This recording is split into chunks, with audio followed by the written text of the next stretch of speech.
Blaze එක්ක වැඩ කරන ඩෙවලොපර් කෙනෙක් නම් අර කරදරකාරී ෆ්ලෑෂ් ප්‍රශ්නය ගැන හොඳටම දන්නවා ඇති. ඉතින් කාලයක් තිස්සේ තිබුණු මේ ඔළුවේ කැක්කුමට .NET 10 වලින් නියම විසඳුමක් ඇවිල්ලා තිනවා. අපි මේ විග්‍රහයෙන් බලමු ඒ persistent state කියන විසඳුම ගැන ගැඹුරින්ම. හරි. අපි කෙලින්ම කතාවට බහිමු.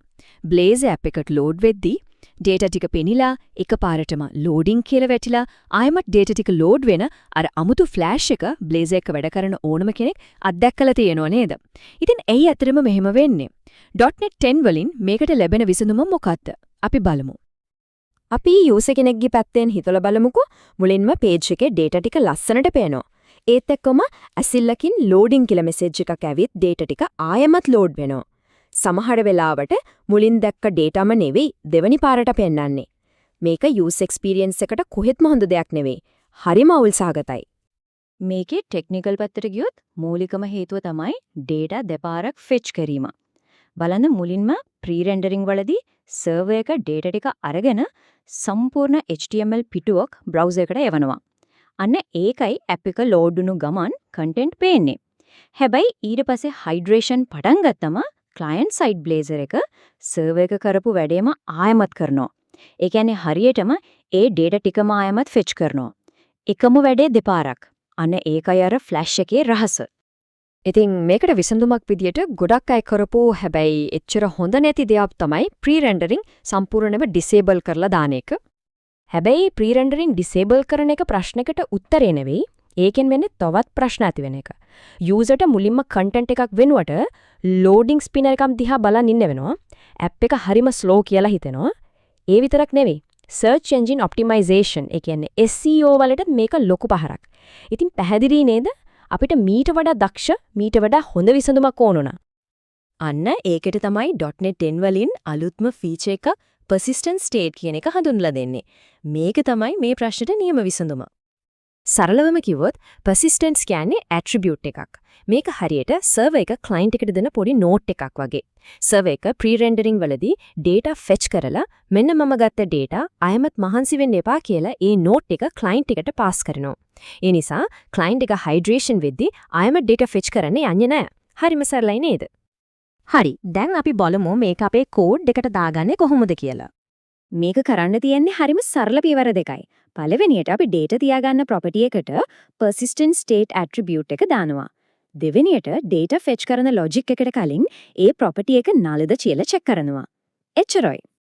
මෙන්න බලන්න. පළවෙනි පියවර.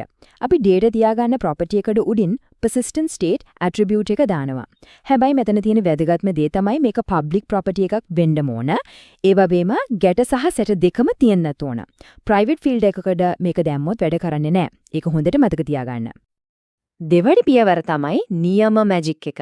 oninitialize async method එක ඇතුලේ data fetch කරන line එකට කලින් අපි පොඩි check එකක් දානවා. if forecast is null. දැන් බලන්න pre-rendering එකෙන් state එක ආවනම් forecast property එකේ data తీරනවා. ඒ කියන්නේ ඒක null නෙවෙයි. එතකොට if condition එක false නිසා data fetch කරන code එක run වෙන්නේ නැහැ. දෙවනි fetch එක නිකම්ම skip වෙනවා. flash එකට ආයිබෝවන්. හරි. මූලික fix එක අපි ඉගෙන ගත්තා. දැන් අපි බලමු real world වලදී එන ටිකක් සංකීර්ණ අවස්ථා handle කරන්න කොහොමද කියලා. හිතන්න user කෙනෙක් component එකක් load කරලා වෙන page එකට ගිහින් ආයෙමත් පරණ component එකට આવුත් මොකද වෙන්නේ?